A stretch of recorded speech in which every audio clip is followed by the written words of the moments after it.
en Jaume Edo, tècnic de so, i vaig entrar a l'Exigax amb l'espectacle Sherlock Holmes allà el 2007-2008. Ja havíem coincidit en un espai on veníeu a fer funcions, això, i bueno, va haver-hi molt bona sintonia, i arrel d'això vaig fer el salt, a part de treballar a l'espai aquest, a treballar també a la companyia. Vaig començar sent un tècnic més i al final he anat evolucionant com portant jo el pes d'alguns espectacles, vull dir, fent la direcció tècnica.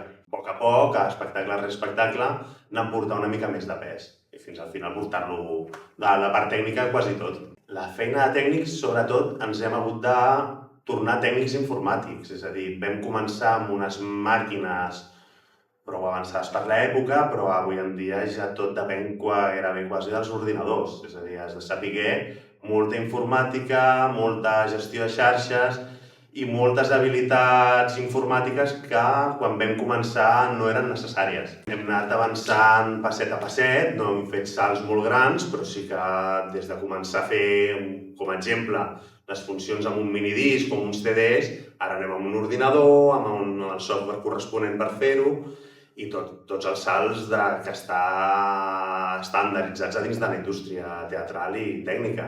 És a dir, anem amb els estàndards que fa servir tothom. Crec que ara és més fàcil perquè portes més coses pròpies, és a dir, és més fàcil obrir l'ordinador, ja tens tot l'espectacle preparat dins l'ordinador i en aquest cas sí que crec que és una mica més fàcil o més ràpid, més que fàcil, més àgil. El fet que m'ha fet quedar és el tema de la passió pels musicals, que és una cosa que a mi també m'agrada molt. El format musical dins del teatre és una cosa que m'apassiona. És una passió compartida que tenim amb la companyia. Això potser seria I a part d'això, el bon rotllo que hi ha entre tota la gent que acostuma a moure's per la companyia.